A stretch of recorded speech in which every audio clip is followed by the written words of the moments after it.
कहानी की शुरुआत एक ऐसी दुनिया से होती है जहां आजिन नाम के खास किस्म के लोग रहते थे। असल में आजिन कुछ अमर लोग थे जो किसी भी तरह के हमले को झेल सकते थे, यहाँ तक कि वो अपनी शक्तियों की मदद से खुद को दोबारा जिंदा भी कर सकते थे। और इन्हीं शक्तियों के बारे में ज्यादा जानकारी इकट्ठा करने के लिए सरकार ने आजिन कमेटी की स्थापना की। इसके बाद हम के नगाए नाम के एक आदमी को देखते हैं जो रोड पर चल रहा था, पर अचानक उसकी टक्कर एक गाड़ी से हो गई। पर इसके बावजूद भी उसका शरीर अपने आप वापस सही हो गया, जिसका मतलब था कि वो भी एक आजिन है। पर इस हादसे से पहले के नगाए बिल्कुल एक आम जिंदगी जी रहा था। पर उसके आजिन होने की खबर फैलते ही आजिन कमेटी उसे अपने साथ ले आई, जहां उसकी सुरक्षा करने की बजाय उन्होंने के नगाए के ऊपर अलग अलग ऑपरेशन करने शुरू कर दिए। के नगाए सरकार का पकड़ा हुआ तीसरा आजिन था, जिसका मतलब था कि सरकार उससे पहले भी 2 आजिनों के ऊपर एक्सपेरिमेंट कर चुकी है। आजिन कमेटी के हेड यू तोजाकी का काम इन आजिन्स के बारे में ज्यादा से ज्यादा जानकारी सरकार तक पहुंचाने का था, और इसलिए उसने डॉक्टर से के नगाई के हाथ पैर काटने को कहा ताकि वो लोग उन्हें दोबारा सही होते हुए देख सकें। पर वहीं के नगाई को अब तक समझ ही नहीं आ रहा था कि आखिर उसके साथ हो क्या रहा है। उधर एक सरकारी ऑफिसर तोजाकी से इन एक्सपेरिमेंट्स के बारे में जानकारी ले रहा था कि तभी उस लैब में तनाका और साटो नाम के 2 घुसपैठियों ने हमला कर दिया, और अंदर घुसते ही उन्होंने सभी पहरेदारों को मारना शुरू कर दिया। जिसके बाद साटो ने कैमरा के जरिए तोजाकी को बताया कि वो और तनाका वहाँ पर सिर्फ के नगाई को बचाने आए हैं। साथ ही उसने बताया कि कैसे उसने कुछ साल पहले ठीक इसी तरीके से तनाका को भी बचाया था। उसकी ये बात सुनते ही तोजाकी ने तुरंत सभी गार्ड्स को तनाका और साटो को रोकने के लिए खास इंजेक्शंस का इस्तेमाल करने को कहा। पर जैसे ही वो इंजेक्शन साटो के हाथ पर लगा तो उसने अपना हाथ दूर फेंक दिया और उसके बाद दोबारा से हाथ उगा लिया, जिसका मतलब साफ था कि वो भी एक आजिन है। असल में तनाका और साटो ही वो 2 आजिन्स थे जिन्हें के नगाई से पहले पकड़ा गया था। थोड़ी देर बाद ही साटो सभी गार्ड्स को खत्म करते हुए के नगाई के पास पहुंच ही गया, जहां उसे आजाद करने के बाद साटो ने उसके हाथ में बंदूक पकड़ाते हुए कहा कि बचे हुए सारे डॉक्टर्स को गोली मार दे। पर के नगाई ने ऐसा करने से साफ इनकार कर दिया, जिसके बाद साटो ने खुद ही एक डॉक्टर को गोली मार दी। पर के नगाई को उसकी ये बात पसंद नहीं आई और फिर उसने साटो के ऊपर ही गोलियां चलाना शुरू कर दिया, जिसके बाद वो डॉक्टर्स के साथ वहां से भाग गया। पर थोड़ी देर बाद ही साटो ने उन्हें ढूंढकर बचे हुए डॉक्टर्स को खत्म कर दिया, जिसके बाद अब वो के नगाई की तरफ बढ़ रहा था, क्योंकि उसने आजिन होने के बावजूद भी इंसानों का साथ दिया था। तभी साटो ने अपने अंदर से एक भूत निकाला जो कि उसके आजिन होने का सबूत था, और तभी के नगाई ने भी अपने भूत को बुला लिया, जिसके बाद उन दोनों के ही भूत आपस में लड़ने लग गए। और इसी चीज का फायदा उठाकर के नगाई ने वहां से भागने की कोशिश की, और जब साटो उसे पकड़ने के लिए आगे बढ़ा तो के नगाई ने अपने भूत से उस पर हमला कर दिया। कुछ देर बाद वापस जिंदा होने पर साटो और तनाका ने सभी न्यूज वालों से बात करने का फैसला किया। इसके लिए तनाका ने एक पेशेंट का रूप लिया, जिसे लेकर साटो सीधा न्यूज चैनल वालों के पास चला गया, जहां उसने सबके सामने आजिन कमेटी द्वारा किए जा रहे अत्याचारों के बारे में बताया। साथ ही उसने बताया कि कैसे उसने तनाका को डॉक्टर से बचाया था, और अपनी बात को सच साबित करने के लिए उसने एक वेबसाइट के बारे में बताया जिस पर तनाका के एक्सपेरिमेंट्स की वीडियोस थी। अपनी बात खत्म करते हुए साटो ने आजिन्स के हकों की मांग की और कहा कि हम एक साथ नहीं रह सकते, एक अलग देश होना चाहिए हमारे लिए। साटो के खुलासे के बाद ये खबर काफी तेजी से पूरे देश में फैल गई और अब सभी लोग इस पर बात कर रहे थे। अगली सुबह के नगाई एक गांव में पहुंच गया, जहां उसकी मुलाकात एक बूढ़ी औरत से हुई, जिसे के नगाई की शक्ल अपने पोते जैसी लग रही थी, और इसीलिए उसने के नगाई को अपने घर में आने का निमंत्रण दिया। उधर के नगाई की बहन एरिको, जो हॉस्पिटल में भर्ती थी, उसे अपने भाई के बारे में टीवी पर चल रही न्यूज से पता चला, और इसके थोड़ी देर बाद ही तोजाकी की असिस्टेंट इजुमी के नगाई के बारे में पूछताछ करने के लिए उसके पास पहुंच गई। पर एरिको को तो खुद अपने भाई के बारे में कोई जानकारी नहीं थी। पर तभी अचानक से तनाका के भूत ने इजुमी पर हमला कर दिया, जिसे वो हॉस्पिटल के बाहर से बैठा चला रहा था। पर असल में इजुमी भी एक आजिन थी, और उसने तुरंत ही अपने भूत को तनाका का सामना करने के लिए बुला लिया, जिसके बाद उन दोनों में लड़ाई शुरू हो गई। इजुमी के इस राज के बारे में पता चलते ही तनाका उसे खत्म करके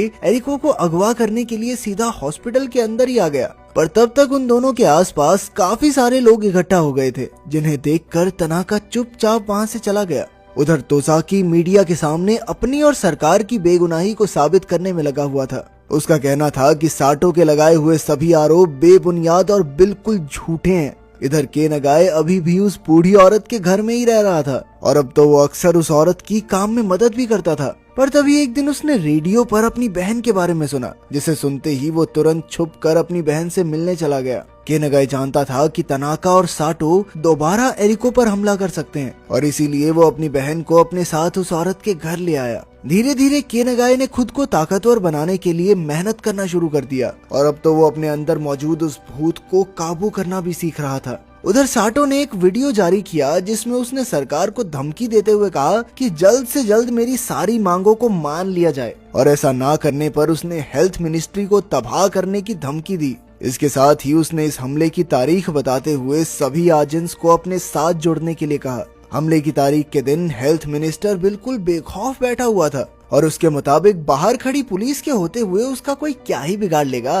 पर तभी एक प्लेन सीधा आकर हेल्थ मिनिस्ट्री की बिल्डिंग से टकरा गया। असल में इस प्लेन को साटो उड़ा रहा था और एक आजिन होने की वजह से उसने अपने आप को दोबारा जिंदा कर लिया। वहीं बाहर भी कई सारे आजिन साटो का साथ देने के लिए पहुंच गए थे, पर साटो की इमारत से बाहर आते ही पुलिस ने उस पर अंधाधुंध गोलियां चलानी शुरू कर दी। पर तभी एक दूसरी इमारत के ऊपर बैठे हुए तनाका ने पुलिस वालों के ऊपर गोलियां चलाना शुरू कर दिया ताकि साटो को खुद को ठीक करने का समय तो मिल जाए। और जैसे ही साटो वापस होश में आया तो उसने अपनी आजिन शक्तियों की मदद से सभी पुलिस वालों को खत्म कर दिया। जिसके बाद उसने एक और वीडियो बनाई जिसमें उसने तोजाकी और सरकार को 2 दिन के अंदर टोक्यो शहर खाली करने के ऑर्डर्स दिए और ऐसा ना करने पर उसने कहा कि मैं पूरे शहर में जहरीली गैस फैला दूंगा, फिर ले लेना मजे, तुम सारे मरोगे। उधर गांव वालों को केनागाई के आजिन होने की खबर मिलते ही केनागाई और एरिको को जल्दबाजी में उस औरत के घर से भागना पड़ा। इस दौरान तोजाकी ने साटो से बात करके उसे टोक्यो के बदले एक दूसरा शहर देने की बात कही, जिसके लिए साटो ने साफ इनकार कर दिया। वो कहने लगा कि जो प्रजाति ज्यादा ताकतवर है उसे ही तो बढ़िया शहर मिलना चाहिए। अपनी इस हार के बाद जब तोजाकी ऑफिस से बाहर निकला तो उसकी नजर भीड़ में खड़े केनागाई पर पड़ी, जो साटो से लड़ने में सरकार की मदद करने के लिए तैयार था। पर इस काम के लिए उसकी एक शर्त थी कि सरकार उसकी बहन एरिको की सुरक्षा में कोई कमी नहीं रखेगी। इसके साथ ही साटो को हराने के बाद केनागाई ने अपने लिए एक नई इंसानी पहचान की मांग की ताकि वो अपनी बहन के साथ शांति और आराम से रह सके। तोसाकी के पास केनागाई की बात मानने के अलावा और कोई चारा नहीं था। इसके बाद तोसाकी सरकार के साथ मिलकर साटो और उसके साथियों को हराने का प्लान बनाने में लग गया। असल में तनाका रिसर्च लैब में 4 साल तक कैद रहा था और वहीं साटो 20 साल तक अपने ऊपर किए गए एक्सपेरिमेंट्स की वजह से इंसानों से नफरत करता था और अब उन दोनों का मकसद सिर्फ और सिर्फ आजिन्स को इंसानों से बचाना था। 2 दिन बाद साटो और उसके आदमी सरकार पर हमला करने के लिए पूरी तरह से तैयार थे और प्लान के मुताबिक सबसे पहले उन्हीं के एक आदमी ने सरकारी ऑफिस में जाकर उनका सिस्टम हैक कर लिया। उधर तनाका ने इमारत के अंदर मौजूद सभी लोगों को कैद कर लिया था, जिसके बाद वो लोग जहरीली गैस छोड़ने के लिए इमारत की छत की तरफ बढ़ने लगे। पर तभी तोजाकी ने उस हैकर को ढूंढकर उसके ऊपर उसकी बंदूक तान दी और इधर तनाका अपने कुछ दोस्तों के साथ गैस वाले कमरे तक तो पहुंच गया था। पर तभी अचानक से एक काली सी चीज ने उन्हें चारों ओर से घेर लिया। असल में ये चीज केनागाई ने अपने भूत की मदद से बनाई थी और इसी चीज का फायदा उठाते हुए पुलिस वालों ने तनाका और उसके साथियों के ऊपर खास इंजेक्शन से हमला कर दिया। उधर साटो एक लकड़ी की दुकान पर मौजूद था, लेकिन फिर अगले ही सेकंड वो इमारत के अंदर पहुंच गया। असल में तनाका साटो का हाथ काट कर अपने साथ बैग में लाया था, जिसकी मदद से साटो ने अपने आप को उस कमरे के अंदर जिंदा कर लिया। पर उसकी इस चाल ने केनागाई और पुलिस वालों दोनों को हैरान कर दिया था, क्योंकि उनमें से किसी के दिमाग में भी ये बात नहीं आई थी। और जैसे ही पुलिस वालों ने उस पर हमला करने की कोशिश की तो साटो ने अपने भूत की मदद से उन पुलिस वालों को खत्म कर दिया।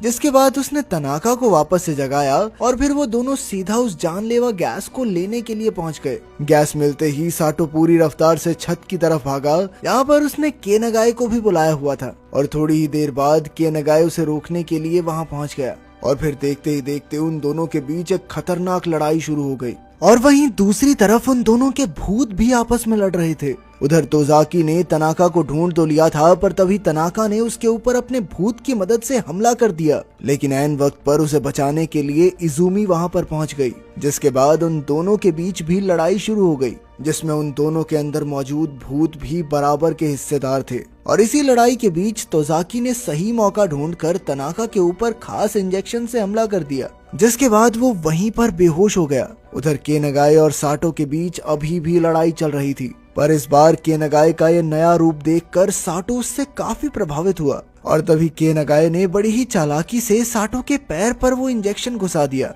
लेकिन इसी बीच उसका भी एक हाथ कट गया था।